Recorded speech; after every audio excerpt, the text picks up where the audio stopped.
For 4,500 Jewish Holocaust survivors who left the southern French port in July 1947 en route to Palestine, the Star of David flag raised on the ship reflected a dream to reach the shores of what would eventually become the Jewish state. It's a long story. The man who took the flag off the pole was an American volunteer sailor. He had no close family. He gave it to a relative, and they eventually decided to put it up for sale.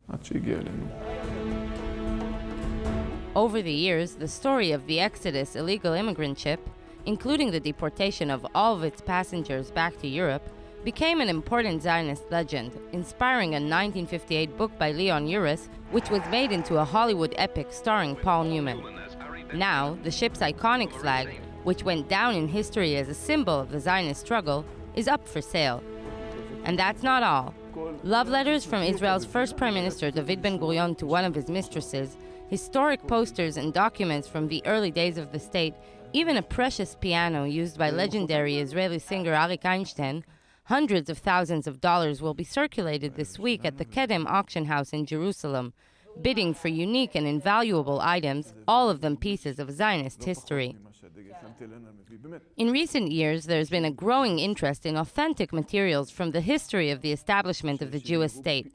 Archives, universities, and private collectors around the globe seek rare items and are willing to pay millions of dollars to get hold of them. But not everyone is pleased with history being up for sale. A Jerusalem court recently banned one of the most special items that was supposed to be auctioned, early drafts of the Israeli Declaration of Independence. Although the auction organizers insist all items were acquired legally, the question remains, can historical artifacts be sold in the open market, or do they have a symbolic significance and belong to the state and the public? I do not judge who is the owner.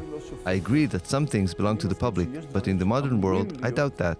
My test is if the person who gave me this item is the legal owner of the artifact. Symbols have significance, but history, especially Zionism, appears to have a market, and money talks.